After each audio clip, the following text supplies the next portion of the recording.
Most of the time it should be as you imagine. I think you have to have mastery and control over it, but the point is that you're trying to keep doors open.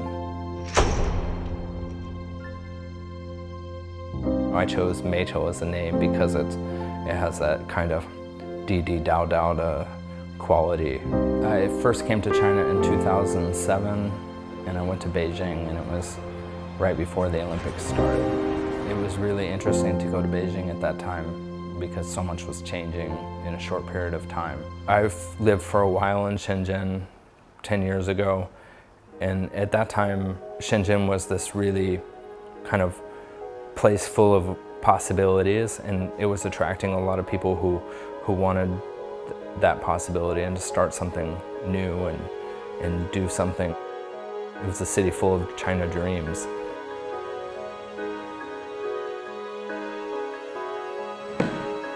Jingdezhen's success and ability comes from the material. It's based off the kaolin. Jingdezhen and other places like it are seeing a lot of interest in development, and the features and the quality of life are improving. I've seen a lot of change in the general social consciousness of people, and the quality of life and communication improves every day, so it's exciting to be in part of a transformative environment and place.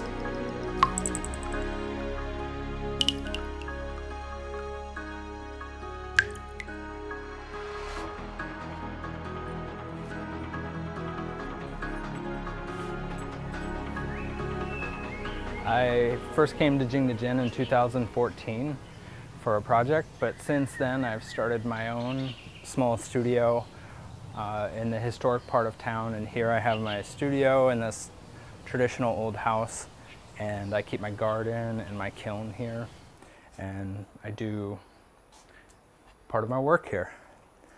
I also have a big studio in an industrial building in Jingdezhen where I do a lot of bigger work, but here's kind of my more like my study and workspace. Jingdezhen has always been doing a lot of projects and programs that highlight the city of Jingdezhen. The Yuzhou Sichang ceramic factory, which was a 1950s era plate factory. The city decided to use it as kind of a urban rejuvenation place and could work like Qijiuba or M50 in Shanghai, be more of a creative base and have more attractive value for the cities. I think my time here has been focused on creating international exchanges and working with the university and with Taoxichuan. We've opened up the possibility for hundreds of people to come, now and in the future, to work, research the porcelain, experience the culture, and have dialogues. I have the opportunity to work with a lot of interesting artists from all over the world and help create projects that can happen here. Jingdezhen becomes a kind of very creative and active environment where there's a lot of exchange and dialogue and a lot of new things that emerge. Be it a moment where it's also completely free to go new places and continue and try new ideas and needs to. I've been lucky to be a person from another place in the world that's gotten to. I think the most important thing is that you come here and you're actually able to touch the material, because the material is different than you find in other parts of the world. Every place has their own characteristics, and here they're quite special, and the material is very unique in Jingdezhen. They're about staying emotionally and physically connected to the material aspect of the world, right? And then creating something which is insightful and meaningful and beautiful out of that. I met my wife in Shenzhen.